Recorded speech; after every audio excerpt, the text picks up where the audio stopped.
नमस्कार दोस्तों, आप सभी का बहुत बहुत स्वागत है हमारे यूट्यूब चैनल जड़ी बूटी ज्ञान आओ देखो मिक्स में। दोस्तों, आज मैं आप लोगों को सफ़ेद आँख की दिव्य औषधि गुण और दिव्य चमत्कारी गुण दोनों प्रकार के जो इसमें गुण मौजूद होते हैं उन सभी गुणों को आप लोगों को बताने की कोशिश करूंगा। जो विशेष महत्वपूर्ण जानकारी है उसको, वैसे तो आँख दो प्रकार का होता है, आप सभी लोगों को पता होगा। इस पौधे को जो मैं दिखा रहा हूँ यही आँख का पौधा है और ये नीले फूल वाला आँख का पौधा होता है। और ये आप लोग को अभी जो दिखा रहा हूँ ये सफ़ेद आँख का फूल है और पौधा है उसका। तो जो लोग सफ़ेद आँख नहीं देखे हैं या फिर नहीं पहचानते हैं वे लोग देख करके पहचान लीजिए अच्छे से, क्योंकि आज मैं आप लोग को जो औषधीय गुण इसके बताने वाला हूं और जो इसके दिव्य चमत्कारी गुण है उसको बताने वाला हूं वो बहुत ही खास है। हर किसी के लिए, जन कल्याण के लिए बहुत ही महत्वपूर्ण है। इसलिए आप वीडियो को लास्ट तक देखते रहिए और अगर अच्छा लगे वीडियो की जानकारी तो ज़रूर लाइक कीजिए, शेयर भी कीजिए। और हमारे चैनल में इसी तरह की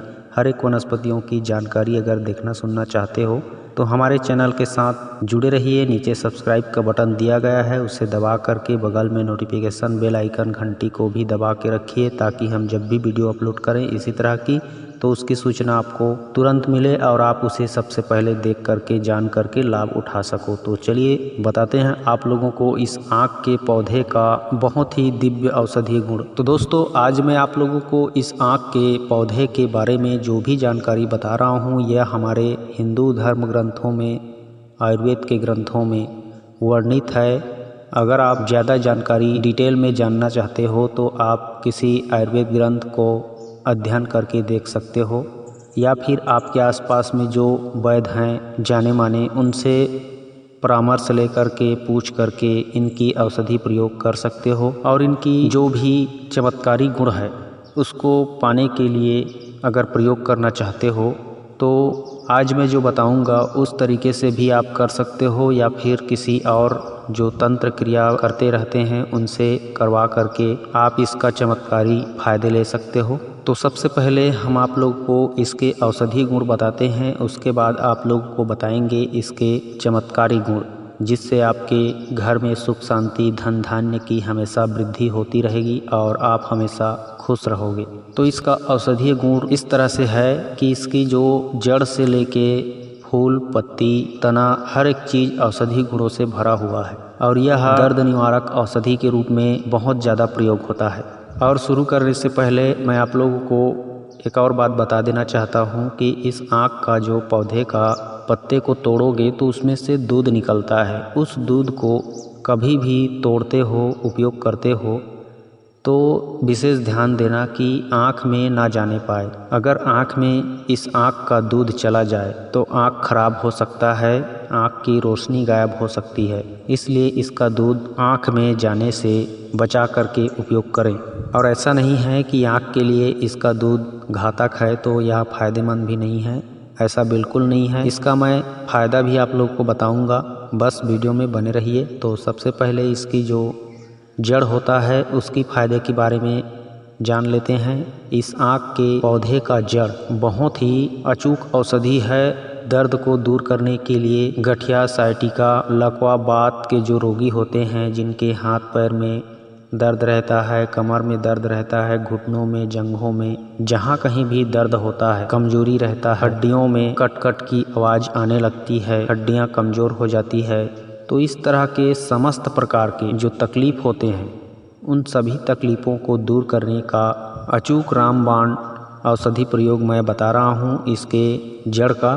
तो इसके जड़ को आपको औषधि प्रयोग करना है और अच्छे रिजल्ट पाना है तो आप कोशिश कीजिए कि कोई शुभ दिन ही इसके जड़ को खोदें और ला करके उसका औषधि प्रयोग करें। शुभ दिन कहने का मतलब जैसे गुरु पुष्य नक्षत्र का योग हो गया, रवि पुष्य नक्षत्र का योग हो गया, या फिर ये सब नहीं जानते हैं तो आप इंतज़ार कर सकते हैं किसी शुभ दिन का, जैसे होली का दिन हो गया, दीपावली का दिन हो गया, धनतेरस का दिन हो गया। और जितने भी हिंदू धर्म के जो पवित्र दिन हैं इन दिनों में अगर आप इसकी जड़ को खोद करके लाते हैं तो वह जड़ सर्वोत्तम माना जाता है औषधि गुण के लिए भी और चमत्कारी गुण के लिए भी।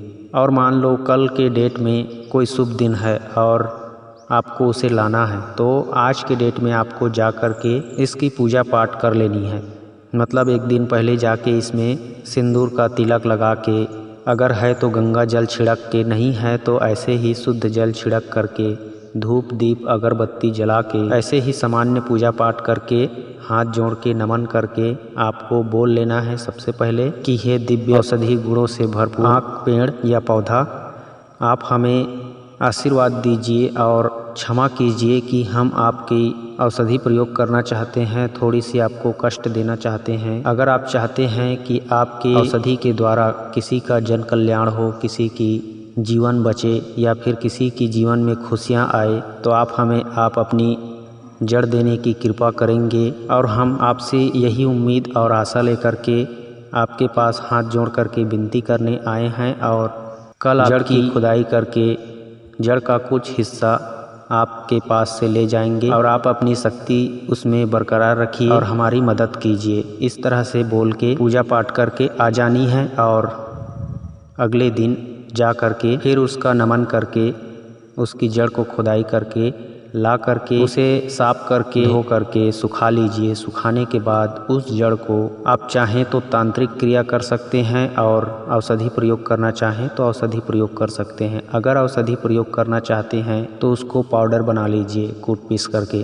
पाउडर बनाने के बाद दोस्तों उस पाउडर में आप शहद मिला करके उसकी छोटी छोटी गोलियां बना लीजिए मटर के दाने के समान। और उस छोटी छोटी गोलियों को एक एक गोली सुबह शाम प्रतिदिन खाली पेट लेना है आपको गुनगुने पानी के साथ। इस तरह से प्रयोग करने पर हर तरह का जो शरीर में दर्द होता है, तकलीफ होता है, जो भयंकर से भयंकर खाट में पड़ा हुआ जो चल फिर भी नहीं सकता, वह व्यक्ति भी इस आँख की जड़ से इस तरह का बनी हुई गोली को खा करके चलने फिरने लायक हो जाता है और बहुत जल्दी अतिशीघ्र स्वस्थ हो जाता है। मगर इसके साथ साथ आपको आँख का जो फूल होता है और आँख का जो पत्ता होता है, उन दोनों को कूट पीस करके पेस्ट बना करके सरसों के तेल में पकाना है। और पकाने के बाद उस तेल को छान करके उस तेल को भी जहाँ भी दर्द हो उस दर्द वाले स्थान पे लगाना पड़ता है,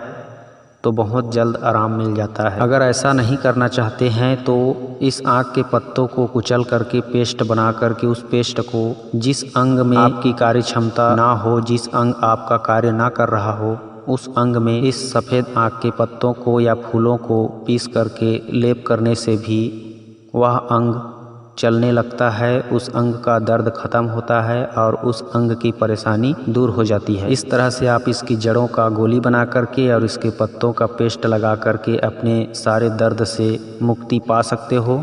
अगर आपके कानों में किसी भी प्रकार का इन्फेक्शन है, दर्द है या फिर कम सुनाई देता है, तो इस तरह की समस्या में भी आप इसके जो तेल सिद्ध करे रहोगे सरसों के तेल के साथ फूल और पत्तों को उबाल करके उस तेल को एक एक दो दो बूंद टपकाने से भी कान का दर्द और इन्फेक्शन परेशानी खत्म हो जाती है। अगर किसी को पागल कुत्ते ने काट लिया है तो पागल कुत्ते के काटने का जो जहर होता है उस जहर को भी तोड़ने के लिए इस आँख का दूध अच्छा कार्य करता है।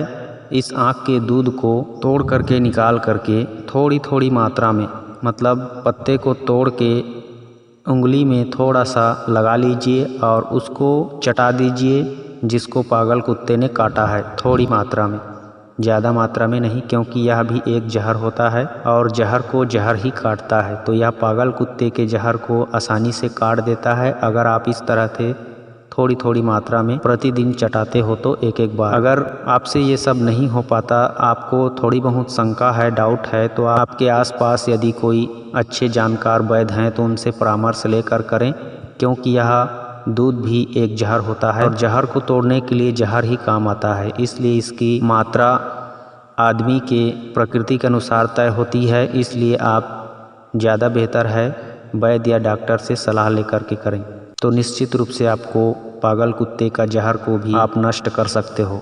दोस्तों ये तो इसका कुछ औषधि प्रयोग हो गया। अब मैं आप लोगों को इसका दिव्य गुणों से भरा हुआ वह चमत्कारी प्रयोग फ़ायदा आपको बताने वाला हूँ, जो हमारे बड़े बड़े आयुर्वेद ग्रंथों में वर्णित है और यह ऐसे ही नहीं लिखी गई है। इसका बहुत सारे प्रमाण मिल चुके हैं और कई लोगों ने इसका प्रयोग कर करके अपने जीवन में बदलाव कर लिया है। तो आप भी अगर अपने जीवन में बदलाव करना चाहते हैं, भाग्य बदलना चाहते हैं, तो इस सफ़ेद आँख का प्रयोग करके आप दिन दुगना रात चौगुना तरक्की कर सकते हो। यह संभव है। इस सफ़ेद आँख में गणेश जी की विशेष कृपा होती है, इसलिए जो बहुत पुराना वृक्ष होता है उसमें गणेश जी की प्रतिमा बन जाती है। उसकी जड़ों में जो पुराना सफ़ेद आँख का वृक्ष होता है, पौधा होता है, उस पौधे की जड़ को खोद करके देखोगे तो उसकी जड़ में गणेश जी की आकृति बनी हुई रहती है। ऑटोमेटिक उसका जड़ जो है गणेश जी की आकृति के रूप में आ जाती है। अगर इस तरह का जड़ आपको पुराना वाला आँख के पेड़ में मिल जाता है, खोदने पर मिल ही जाता है वैसे पुराना पेड़ में, तो आप बहुत भाग्यशाली हो। आपकी किस्मत निश्चित रूप से बदलेगी। जो पुराना पेड़ होता है उसी में इस तरह का जड़ मिलता है। अगर ना भी मिले तो भी आप गणेश जी की स्तुति करके इन जड़ों को अच्छे से अभिमंत्रित करके अपने घर में रखते हो तो निश्चित रूप से आपका घर धन धान्य से हमेशा भरा रहेगा, खुशियों से भरा रहेगा।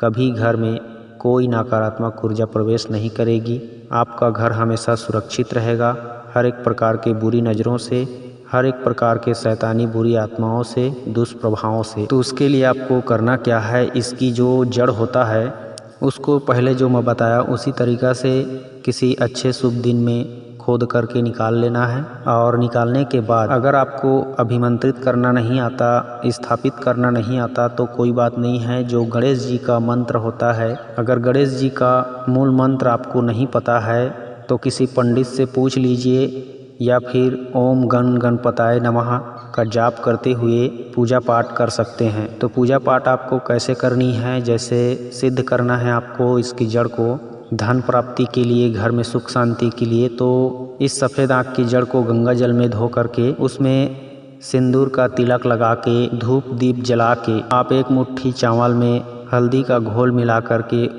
चावल को पीला चावल बना लीजिए। पीला चावल बनाने के बाद ओम गण गणपताय नमः का जाप करते हुए एक बार जाप करना है। उसके बाद एक पीला चावल और एक आँख का फूल भी आपको रखना है, सफ़ेद आँख का फूल। पीला चावल और सफ़ेद आँख का फूल दोनों को एक बार मंत्र पढ़ के, मतलब ओम गण गणपताय नमः करके इस जड़ में अर्पित करना है, चढ़ाते जाना है। इस तरह से आपको 108 बार ओम गण गणपताय नमः करके चढ़ाते रहना है। एक पीला चावल और एक सफ़ेद आँख का फूल और 108 फूल इकट्ठा करना है, या फिर ना हो तो उसी फूल को 108 बार चढ़ाते रहें। तो इस तरह से करने पर पूजा संपन्न हो जाती है। और यह सामान्य पूजा है, इससे भी और अच्छी अच्छी सिद्धियां करने वाले लोग होते हैं। लेकिन जिसको कुछ भी नहीं आता वे इसी तरह से मन की भाव से, श्रद्धा भक्ति से इस तरह से भी करते हैं तो उनको भी विशेष लाभ होता है। हमने देखा है इसका प्रभाव। या फिर इसके अलावा अगर आप भोलेनाथ जी का भी मंत्र आपको याद हो या जानते हो तो उस मंत्र से भी कर सकते हैं, जैसे त्रयंबकम यजामहे सुगंधिम पुष्टिवर्धनम उर्वारुक्मी बंधनान मृत्योर्मुक्षीयमामृतात्। ये भोलेनाथ जी का मृत्युंजय मंत्र है। इस मंत्र से भी आप कर सकते हो। या फिर भोलेनाथ का जो सिंपल मंत्र है, जाप मंत्र है, ओम नमः शिवाय, ओम नमः शिवाय, इस तरह से बोल बोल करके भी आप सिद्ध कर सकते हो 108 बार। तो इस तरह से करने पर ये सफ़ेद आँख का जड़ जो है सिद्ध हो जाता है। अब इस जड़ को आप अपने घर के पूजा स्थान में और तिजोरी में भी रख सकते हो। इससे आपकी घर में रिद्धि सिद्धि और लक्ष्मी का हमेशा निवास हो जाता है और गणेश जी की विशेष कृपा आ जाती है। और कई लोग, तांत्रिक लोग इसी जड़ से सम्मोहन क्रिया भी करते हैं। तो सम्मोहन क्रिया में आप इस जड़ का तिलक लगा करके कर सकते हैं। ऐसा नहीं है कि इसकी जड़ की पाउडर को किसी के ऊपर डाल दो और वो आपके पीछे आएगी, आपके वश में हो जाएगी, आपको कभी नहीं छोड़ेगी। ऐसा नहीं होता। पहले होता रहा होगा, लेकिन आज के ज़माने में शायद इस तरह का प्रयोग निष्फल हो रहा है। तो इसका सम्मोहन किस तरह से होता है, जो प्रत्यक्ष रूप से मैं आपको कह सकता हूँ। इसकी जड़ को यदि गंगा जल के साथ घिस करके उसका जो पेस्ट निकलेगा, उस पेस्ट में हल्दी चंदन मिला करके तिलक लगाते हो और तिलक लगा के कहीं भी जाते हो तो आपकी बातों से सामने वाला निश्चित रूप से प्रभावित होगा और आप पे इम्प्रेस होगा, आपकी बातों को सुनेगा, समझेगा, और आपकी हर तरह से मदद करने की कोशिश करेगा। इस तरह का प्रभाव होता है तिलक लगाने से। तो दोस्तों, आँख की और भी बहुत सी बड़ी बड़ी दिव्य चमत्कारी गुण है, लेकिन वीडियो लंबा हो जाने के कारण मैं यह 2-3 ही प्रयोग बता पा रहा हूँ। किसी और वीडियो में इसकी और अच्छी औषधि गुण और अच्छी चमत्कारी गुण बताने की कोशिश करूँगा। फिलहाल आज की वीडियो की जानकारी आपको कैसी लगी कमेंट करके ज़रूर बताएं, और इसी तरह की और भी जानकारी अगर चाहते हैं तो हमारे साथ जुड़े रहिए। मैं मिलता हूं किसी और अच्छी नई औषधि वीडियो के साथ। तब तक के लिए आप अपना ख्याल रखिए, खुश रहिए। नमस्कार, जय हिंद, जय छत्तीसगढ़।